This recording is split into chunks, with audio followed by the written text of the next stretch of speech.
You reported on Democrats of doing a new effort to fight fake news. Yeah.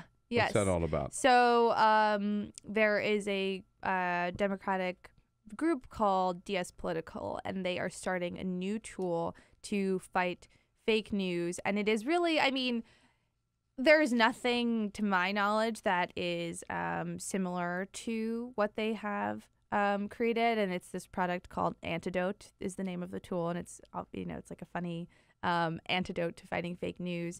And basically, it would work such that it would make these hyper-targeted ads to persuadable voters. So not just Democrats who are encountering fake news, but Republicans and independents who are online and who are encountering and going to fake news websites.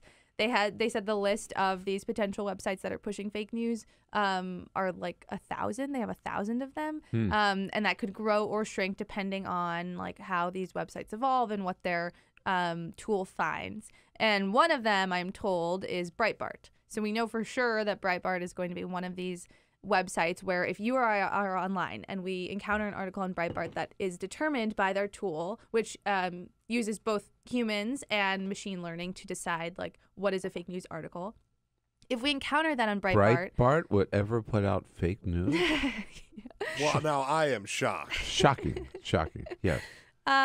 So if we encounter something on Breitbart, then anywhere else we go on the internet, they are then able to hit us with targeted ads that will correct the record for whatever we saw. So if we saw a rumor about Joe Manchin on Breitbart that he made some corrupt business deal at some point in his life, right?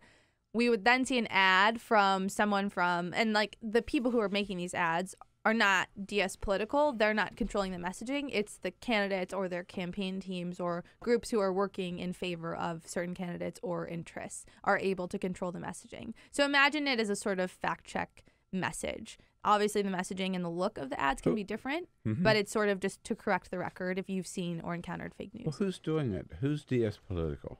So they are a group of Democrats and progressives who only work with progressive-aligned groups who are helping Democrats. So they're not opening this up to Republican groups or things like that. Is this kind of then like a truth squad? Or a little bit, yeah. And they've been around, and they are one of the leading like digital ad targeting networks around that are helping Democrats and progressive groups. So what I don't understand is, how about if I go to the whatever Washington Examiner or Daily Caller or see something that's fake, they'll follow me and then send me some ad to. So if I see it, how do they know that how do they know that I know it's fake? I mean, I may look at it and I may not believe it anyhow. Yeah. Right? I may right away say, that's BS, right? Right. Yeah, that's a good question. And I think what they're doing is they have some insane voter database that they're going to use to overlay with the information they're collecting on who's encountering fake news. I was told that they are operating under all of the, privacy regulations and standards so that they're not violating users' privacy. And they're trying to meet them online where they're going. And I think the idea is that they don't believe that everyone is susceptible to fake news, but I think I guess they do believe that, right? Because of how prevalent it is and also the way that we know how much it is growing. So I think the idea is that perhaps if you are considered a persuadable voter, right? Not a Democrat who's going to vote Democrat,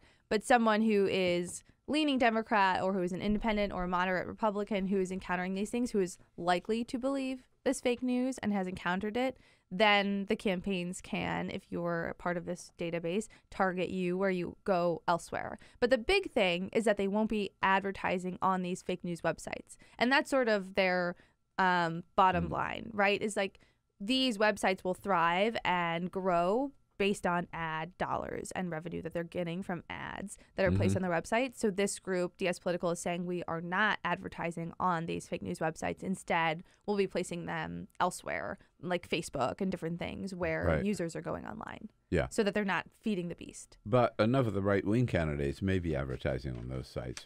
I'm not sure. Definitely. I'm not sure they're going to be hurt. It's an interesting. I'd also like to know the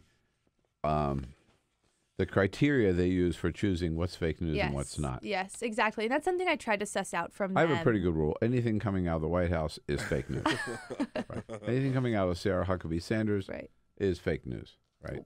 Any tweet of Donald Trump's is fake news. Yeah, right. Also Breitbart.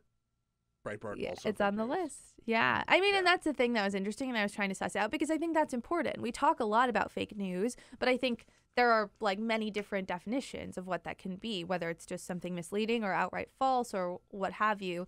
And they have, like I mentioned, this interesting strategy of using both machine learning that combs through all these websites and collects data to help them inform their decisions and then humans to do it. It's also just it shows how hard it is to fight this stuff when like it started out as a legitimate thing.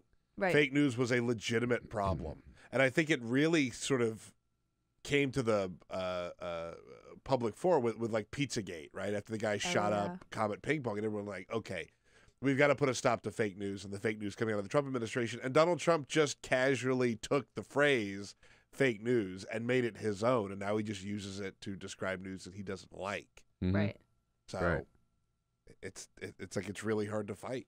Yeah. Right. And, you know, that's something they told me, too. Like, they were like, we're proud of what we're doing, obviously, but this is a very small step toward what is a very large problem. Well, I love to expose all the fake news that I can. And, of course, that's what makes me an enemy of the American people. Here. The Bill Press Show.